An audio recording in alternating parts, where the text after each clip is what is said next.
Bonjour frères et sœurs en Christ, moi c'est la sœur Foi Marguerite Amouillé. Euh, je viens encore vous partager cette série de délivrances que le Seigneur a faite pour moi dans ma vie. Et je viens vous partager la quatrième délivrance que le Seigneur a opérée dans ma vie. Comme je vous l'ai dit au début de cette série de témoignages, j'étais une fille têtue, une fille rebelle, une fille vraiment têtue. Et je n'écoutais pas les avertissements du Seigneur. Ou lorsque le Seigneur me disait quelque chose, au lieu de rester tranquille, à chaque fois, je faisais qu'à ma tête. Et comme je n'obéissais pas et que je faisais qu'à ma tête, le Seigneur aussi me mettait devant des situations pour que je puisse comprendre son amour, pour que je puisse comprendre ce qu'il voulait pour moi. Parce que tout ce qu'il voulait pour moi, c'était que mon bien, que du bien. Et moi, je ne voulais pas. Je vais prendre un peu une figure de style. C'est comme quelqu'un, en fait, qui est en train de courir tout droit vers la mort. Je courais tout droit vers la mort. À grands pas, je courais vers la mort. Et tellement le Seigneur m'aimait, il mettait un gros caillou devant moi pour me ralentir. Mais tellement je suis têtue, j'escalade ce caillou-là. Oui, j'escaladais ce caillou-là. Et quand j'arrive à escalader ce gros caillou-là, je cours encore à ma pète, je cours encore à ma mort. Et le Seigneur me voit partir. Il a peur pour moi, il s'inquiète pour moi. Il met un mur. Vous voyez, il met un mur. Mais têtu que je suis, je dis non, je ne veux pas. J'essaye d'escalader ce mur-là. Quand j'arrive, c'est-à-dire je me débat pour escalader ce mur-là. Jusqu'à quand j'arrive à escalader ce mur, il met un autre mur. En fait, c'est comme ça, en fait. C'est l'image, en fait, que, en fait, aujourd'hui que je prends qui est là. Parce que moi, pendant que je courais à ma pète, le Seigneur, lui, il veillait sur moi. Il prenait soin de moi. Il voulait juste que je comprenne son amour. Aujourd'hui, je comprends que tout ce que le Seigneur attendait de moi, c'était que je l'aime comme il m'aime. Et aujourd'hui, j'ai compris cela. Maintenant que j'ai compris cela, mon amour pour lui vraiment a encore plus augmenté qu'à mes débuts de conversion. J'aurai le temps de vous expliquer mon début de conversion. Mais aujourd'hui, je l'aime, j'aime le Seigneur de tout mon cœur, de toute mon âme. Et je suis prête à tout pour le Seigneur Jésus-Christ, comme lui, il a été prêt à tout pour moi par le passé. Et encore aujourd'hui, il est toujours prêt à tout pour moi. Le Seigneur ne m'abandonne pas. Le Seigneur est toujours là pour moi. Quoi que je demande, il est là. Si en tout cas, ce que je demande est bien pour moi, le Seigneur me l'accorde. Mais si ce n'est pas bien pour moi, le Seigneur va me parler. Il me parle en vision ou audiblement et il me donne des conseils. Et comme ça, je comprends que, en fait, ce que j'ai demandé n'est pas bien pour moi. C'est pour ça que le Seigneur ne m'a pas accordé. Mais quand c'est bien pour moi, le Seigneur ne tarde même pas à m'accorder. Tout cela, c'est pourquoi. C'est à cause de son amour pour moi. C'est à cause de son amour pour nous. Par moments, on n'arrive pas à saisir cet amour du Seigneur Jésus-Christ là. Et nous-mêmes, on se perd. On se perd. C'est-à-dire, nous-mêmes, on baigne dans la confusion sans savoir réellement ce que Dieu attend de nous. Soyez bénis. J'aurai le temps de vous faire, de faire un témoignage pour des débuts de ma conversion, comment ça s'est passé, les difficultés que j'ai rencontrées et comment aussi le Seigneur m'est apparu. Donc bref, c'était une parenthèse. Et donc, aujourd'hui, je me tiens par la grâce de Dieu, par l'amour de Dieu inconditionnel devant vous pour vous parler. Parce que seul l'amour de Dieu a permis cet instant-là pour vous rendre témoignage. Et ce témoignage-là, si le Seigneur m'a gardé en vie pour que aujourd'hui je puisse faire ce témoignage, c'est parce que il veut au travers de ce témoignage attirer l'attention de quelqu'un. Il veut à travers ce témoignage faire revenir quelqu'un à lui. Par ce témoignage, le Seigneur veut encore, excusez-moi, se glorifier dans la vie d'une sœur, se glorifier dans la vie d'un frère, se glorifier dans la vie d'un enfant de Dieu. Amen. D'accord. Amen, amen, amen. Donc, je vais commencer le 4e témoignage, le témoignage de la délivrance encore que le Seigneur a opéré dans ma vie. Je me rappelle, j'étais à Lomé après la 3e tentative de meurtre sur ma personne par Satan. Après cette 3e tentative-là, je suis restée quelque temps à Lomé et puis j'ai décidé de rentrer sur Abidjan. Quand je suis rentrée sur Abidjan, je me suis dit, je suis arrivée dans mon pays, je n'ai plus rien à craindre, tout ça. Et donc, j'ai commencé encore à être têtue. Et ça a été maintenant, ce témoignage a été un fait culminant. C'est en fait la dernière chose qui m'est arrivée où on a failli me sacrifier. C'est la dernière chose qui a chamboulé en fait tout dans ma vie. Et qui a chamboulé tout dans ma vie, qui a fait que j'ai eu réellement une remise en question.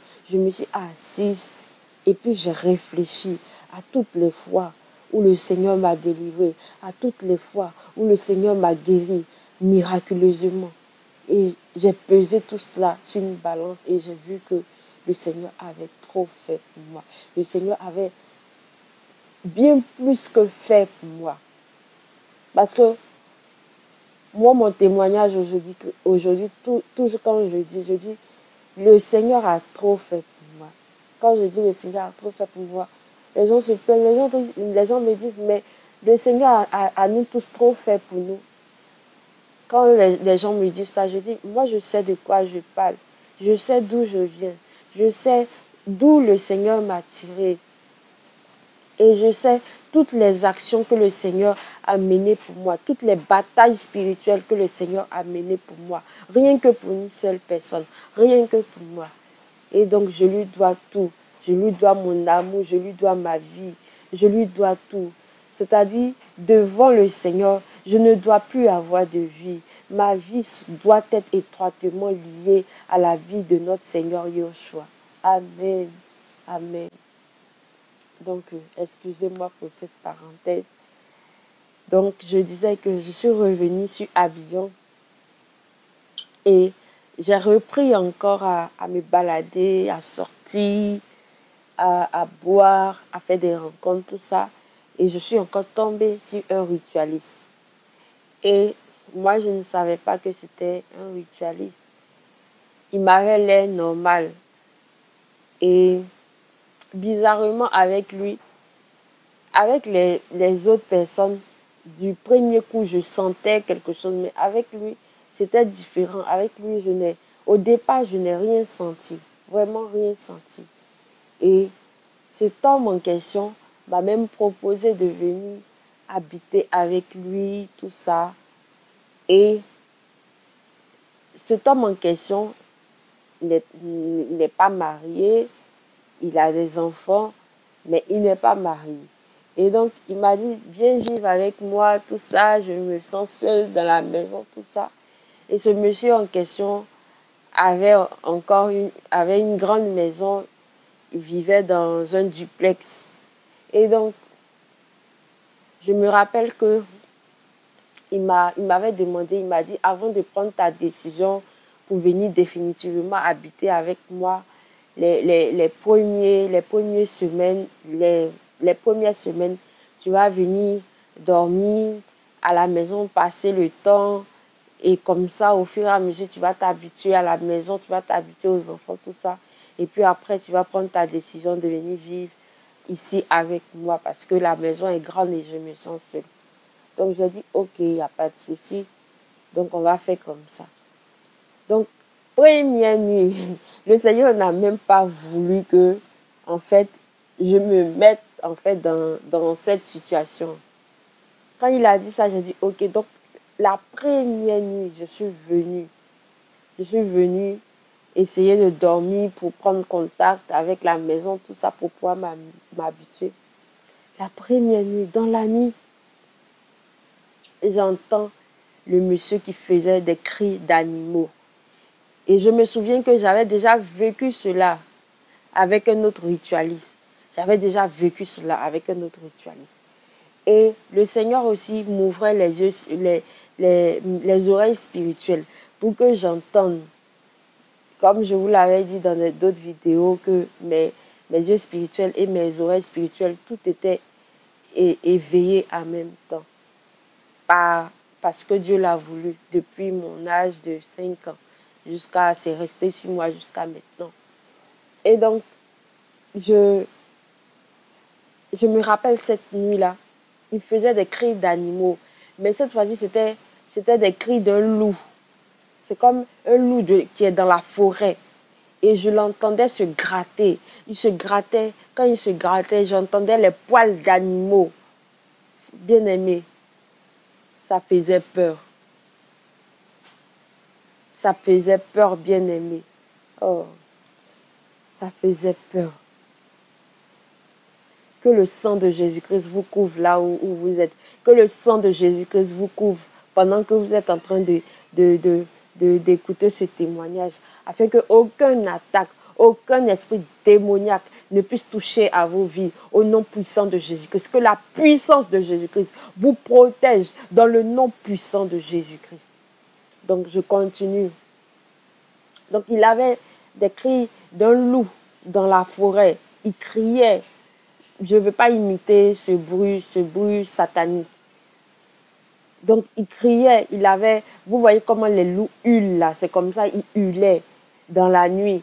Et aussi, il se grattait, quand il se grattait, quand j'entendais, c'était comme comment on appelle même, les ongles des animaux, je ne sais pas si on appelle ongles ou quoi, mais des griffes, voilà. C'était des griffes d'animaux que j'entendais. Et ces griffes d'animaux-là, il se grattait dans les poils. On pouvait entendre même ses griffes, tout ça. Et là, j'ai commencé à prier. Encore, j'ai commencé à prier de tout mon cœur. Je priais. Je dis, Seigneur, je sais que tout le temps je te dis ça. Je le sais. Je sais que tout le temps je te dis, Seigneur, si tu me délivres de là, je ne vais plus faire. Je le sais. Mais cette fois-ci là, c'est pour de bon. Je prends ma décision aujourd'hui, même c'est pour de bon. Bon, si je quitte là, Seigneur, c'est fini. C'est pour de bon, Seigneur, cette fois-ci là. Et c'est cette prière-là que j'étais en train de faire. Et pendant que toute la nuit, lui, il criait, il hurlait comme quelqu'un qui est dans la forêt, comme un animal, comme un loup, toute sa nuit, en train de hurler seulement. Donc, pendant qu'il hurlait, moi, je me suis couchée, je me suis mise au bord même, au bord du lit. Et je priais, j'ai invoqué le sang de Jésus-Christ entre nous.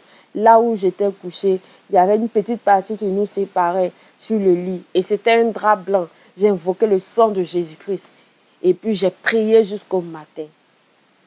Et j'ai prié. Et le matin, autour de 6 heures, je me retourne pour voir là où il est couché. Mes frères et sœurs, là où il était couché, tout était ensanglanté. Tout était le sang.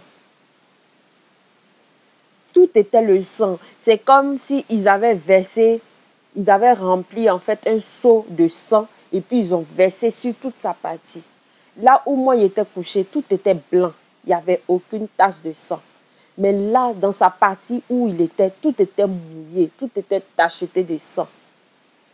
Et il ne pouvait pas me regarder. Il a couvert sa tête.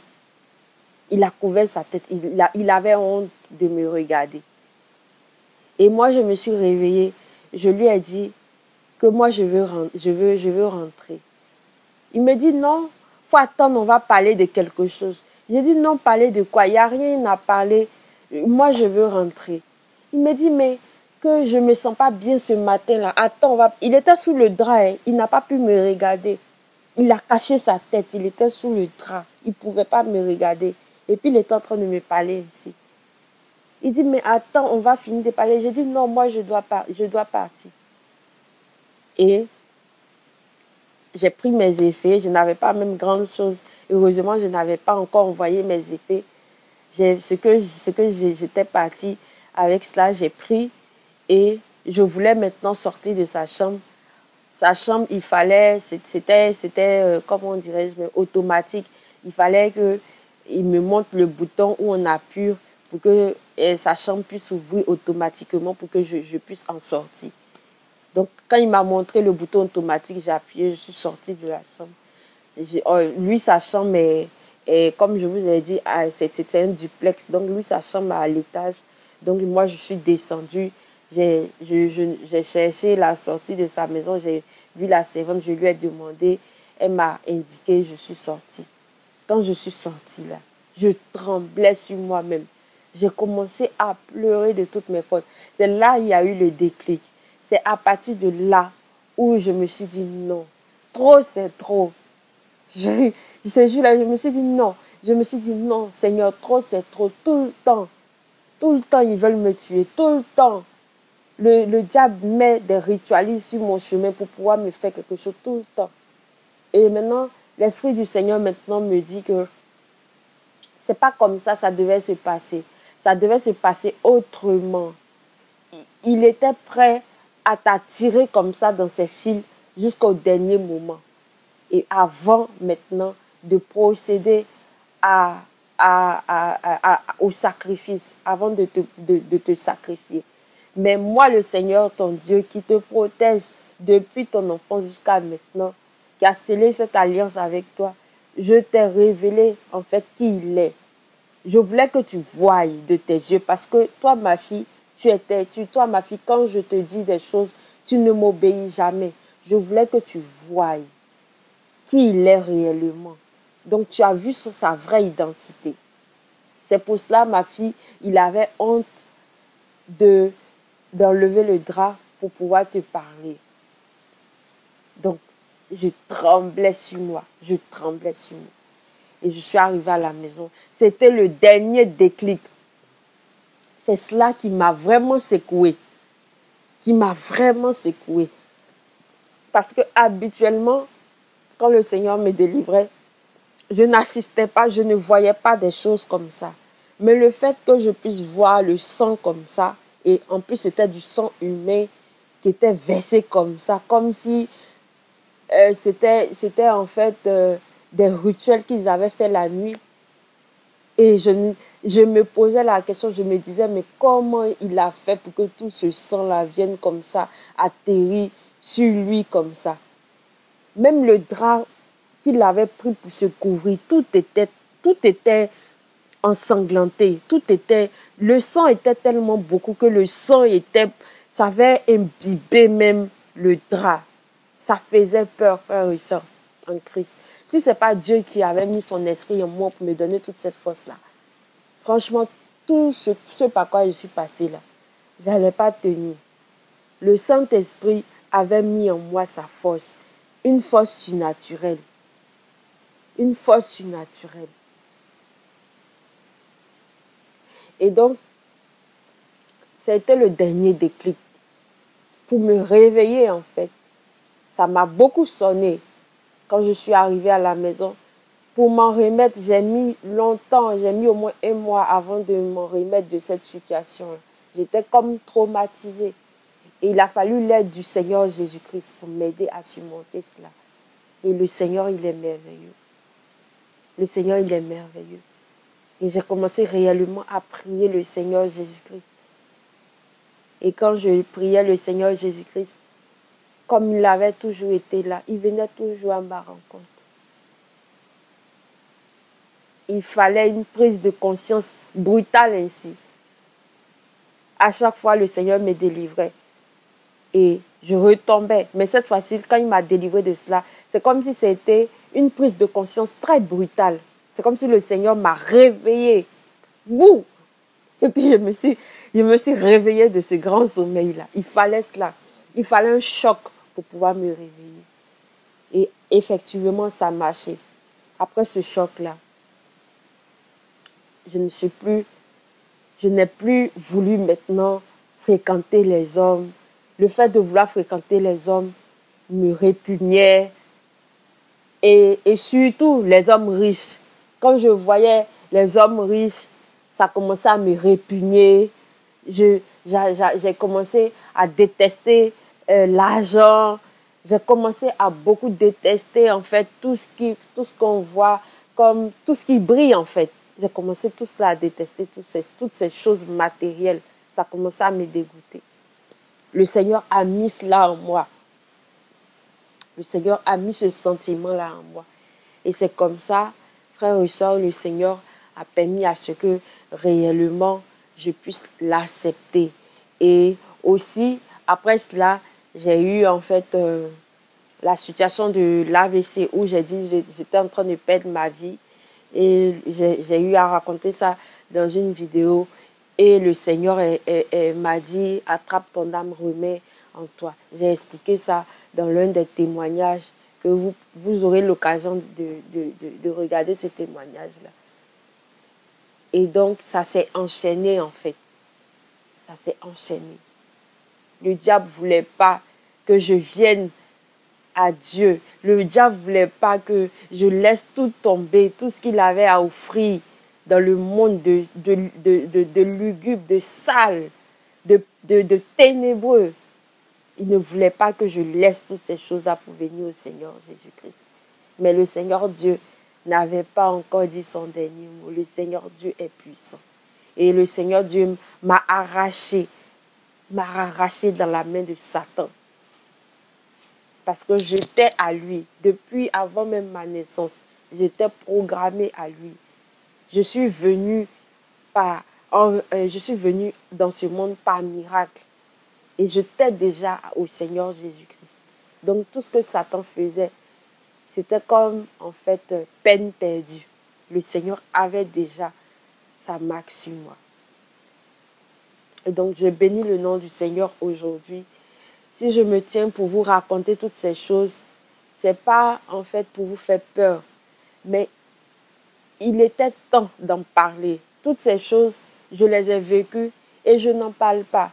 Tout le temps, je n'en parle pas. Et j'ai senti maintenant ce besoin-là de pouvoir en parler. Parce que plus j'en parle, plus ça peut... C'est un grand témoignage que je rends comme ça pour la gloire du Seigneur Jésus-Christ. Et en plus de cela, ça peut sauver un frère, ça peut sauver une sœur, un frère qui veut peut-être aller faire des pactiser avec des esprits mauvais pour pouvoir avoir l'argent. Frère et sœur, il n'y a pas de bonheur dedans. Ce n'est que la souffrance.